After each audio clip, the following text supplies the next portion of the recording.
Taste the Daily.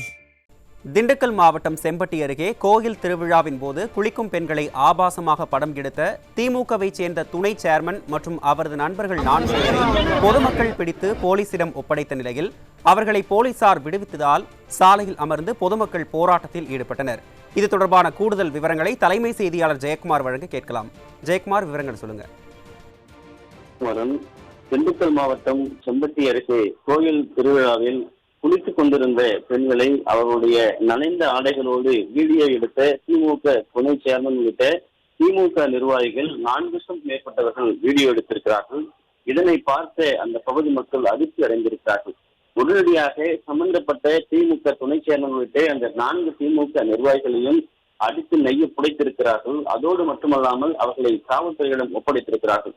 Sempatti அருகே கோவில் திருவிழாவில் குளிக்கிற பொழுது 10க்கும் மேற்பட்ட, அதாவது குறிப்பாக தேனி, திண்டுக்கல் உள்ளிட்ட பல்வேறு பகுதிகளிலிருந்து வந்திருந்த 10க்கும் மேற்பட்ட அந்த பெண்களை அந்த ஆடை நனைந்த ஆடையோடு ஆபாசமான முறையிலே வீடியோ எடுத்ததாக கூறப்படுகிறது. அதாவது செம்பட்டி 4 ரோடு அருகே பிடித்துக் கொடுத்த அந்த 4 பேரையும் விடுவித்ததால் அதிகாலை 2 மணி அளவில் சாலை மறியல் ஈடுபட்டிருக்கிறார்கள். இதனால் திண்டுக்கல் பழனி என்ற சாலை மிகப்பெரிய அளவில் போக்குவரத்து பாதிப்பு ஏற்பட்டிருக்கிறது.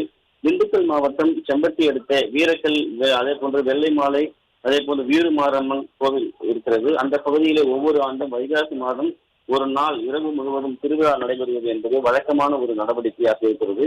இந்த ஆண்டும் அதே போன்று அந்த கோயில் திருவிழாவினுடைய நடவடிக்கை காரணமாக தேனி, திண்டுக்கல், மதுரை, அதே போன்று ஈரோடு, கரூர், சென்னை, கோவை உள்ளிட்ட 10க்கும் மேற்பட்ட மாவட்டங்களைச் சேர்ந்த பொதுமக்கள் சுமார் 20,000க்கும் மேற்பட்டவர்கள் ஒரு நாள் முழுமையாக தங்கி அந்த கோயில் திருவிழாவிலே பங்கேற்றிருக்கிறார்கள்.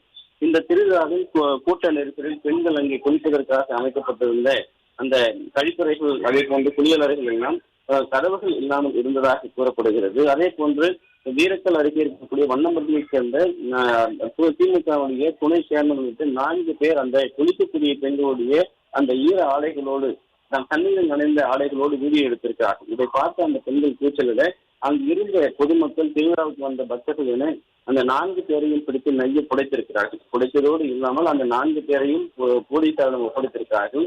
திமுகவுடைய நிர்வாகிகள் என்பதால் 4 பேரையும் போலீசார் விடுவித்ததாக கூறப்படுகிறது. ஆத்திரமடைந்த அந்த பெண்கள் மற்றும் அங்கிருந்த பொதுமக்கள் திண்டுக்கல், தேனி, மதுரை உள்ளிட்ட 10க்கும் மேற்பட்ட இந்த பெண்கள் 10க்கும் மேற்பட்ட மாவட்டங்களை சேர்ந்த அந்த பெண்கள் பாதிக்கப்பட்டிருக்கக்கூடிய காரணத்தினால் அங்கு ஆயிரக்கணக்கான அதிகாலை செம்பட்டி 4 ரோடு சாலை என்கிற பகுதியிலே போராட்டத்தில் ஈடுபட்டிருக்கிறார்கள். குறிப்பாக போலீசார் பேச்சுவார்த்தை நடத்தி அவர்களை கலைக்க முயன்றிருக்கிறார்கள். ஆனால் 4 பேரையும் விடுவித்திருக்கிறார்கள். இதனால் தேனி, திண்டுக்கல், அதே போல மதுரை, பழனி சாலையில் கடும் போக்குவரத்து பாதிப்பு ஏற்பட்டிருக்கிறது. குறிப்பாக திமுக நிர்வாகி என்பதால் திமுக அரசு எப்படியெல்லாம் இன்றைக்கு இருக்கக்கூடிய காவல்துறையை தன்னுடைய ஆட்சியினுடைய பலத்தை வைத்து காப்பாற்றிக் கொண்டிருக்கிறார்கள். ஏற்கனவே அண்ணா பல்கலைக்கழகத்திலே திமுகவுடைய நிர்வாகியாக கூடிய ஞானசேகரன் 2ஆம் ஆண்டு படிக்கக்கூடிய மாணவியை பாலியல் வன்கொடுமை செய்த போது எப்படியெல்லாம் அவரை காப்பாற்றினார்கள். அவர் திமுக நிர்வாகிகள் விசுவாசிகள் என்று கூறப்பட்டது. அதன் பிறகு நீண்ட ஒரு மிகப்பெரிய ஒரு போராட்டம், மிகப்பெரிய ஒரு சட்ட சவாலுக்கு பிறகு அவர் கைது செய்யப்பட்டார்.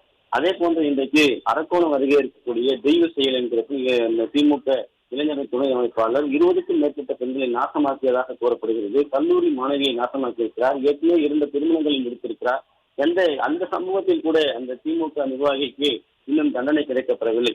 அதே போல கிழக்கு கடற்கரை சாலையில் நள்ளிரவில் 1 மணி அளவிலே சாலையை சென்று கொண்டிருந்த பெண்களை திமுக கொடிக்கட்டிய அந்த திமுக நிர்வாகிகள் சம்பந்தப்பட்டவர்கள் துரத்தி அந்த பெண்களை எப்படியெல்லாம் மிகப்பெரிய அச்சுறுத்தலுக்கு உள்ளாக்கினார்கள். அது காவல்துறை எப்படியெல்லாம் முட்டுக் கொடுத்தது என்பதை பார்த்தோம். அதே போன்று தரமணி மத்திய கைலாஷ் பகுதியிலே இரவு நேரத்திலே திமுக கொடி கட்டிய சுகுல்காரில் வந்த நபர்கள் அங்கு செல்லக்கூடாது என துப்புரவு பணியாளர்கள் கூறிய காரணத்தினால் அவர்களை நெய்ய புடைத்தது. துப்புரவு பணியாளர் கூட என்று, தூய்மை பணியாளர் கூட என்று பார்க்காமல் அவர்களை அடித்து தும்சமாக்கிய நடவடிக்கை எல்லாம் இருக்கிறது. இப்படி தொடர்ந்து திமுக நிர்வாகிகளுடைய அட்டூழியம் என்பது பெண்களுக்கு ஒரு பாதுகாப்பு இல்லாத 24 மணி நேரம் பெண்கள் அச்சத்தோடு, அதே போன்று பதட்டத்தோடு, பயத்தோடு நடமாட வேண்டிய சூழ்நிலைக்கு இன்றைக்கு தள்ளப்பட்டிருக்கிறார்கள்.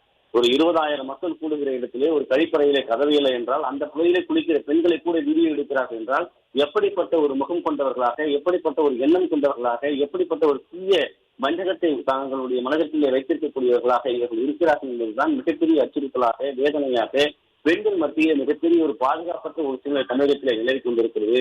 பெண்களுக்கு இழைக்கப்படுகிற இந்த அநீதி என்பது உச்சபட்சமாக 2026 திமுகவிற்கு முடிவு கட்டப்படும் என்று அந்த திருவிழாவிலே கூடியிருந்தவர்கள், அந்த போராட்டத்திலே களமிறங்கி போராடியவர்கள் அனைவருமே எச்சரித்திருக்கிறார்கள்.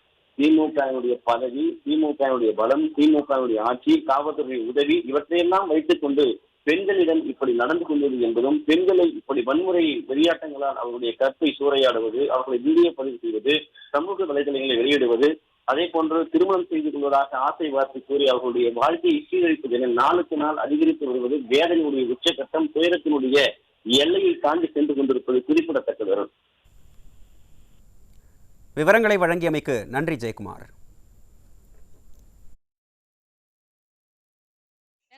வீரமாரம்மா கோயில்ல தழுவ போடுறதுக்கு நாங்க வந்திருந்தோம். அப்ப இந்த மாதிரி ஒரு பையன் வந்து வீடியோ எடுத்துட்டியான். அவனை 12 மணில இருந்து குளிக்கிற பாத்ரூம்ல வச்சு வீடியோ எடுத்துட்டியான். அந்த பையன் வந்து ஆபாசமான வீடியோ எடுத்துட்டியான். 12 மணில இருந்து தேடிக்கிட்டு இருக்கோம். அவன் பிடிச்சு கொடுத்து அவங்க எந்த ரெஸ்பான்ஸே கொடுக்கல. திருப்பி என்ன சொல்லிட்டாங்க, ஆவரேஸா பேசிக்கலாம்னு சொல்லிட்டாங்க. நான் பேச கிடையாது. திருப்பி 12 மணி அவங்க போய் பேசிட்டு வந்து எங்களை வந்து பொம்பளைங்க வாங்க, எங்களுக்கு ரெஸ்பான்ஸ் கொடுக்க மாட்டாங்க, எல்லாம் நம்ம எல்லாரும் சேர்ந்து ஒன்னா போய் அவங்க கிட்ட நாளைங்க போட்டு கேட்டு நாங்க வந்து பைபாஸ்ல இப்ப மறியல் போட்டு நிக்கிறோம்.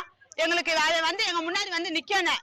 அதை அந்த வீடியோ போய் எங்க முன்னாடி காட்டணும். நாங்க அந்த செல்லை எங்க கிட்ட கொடுத்துறோம். அதை யாரு என்னன்னு எங்க முன்னாடி கொண்டு வந்து நிப்பாட்டாம நாங்க இந்த இடத்த விட்டு போக மாட்டோம்.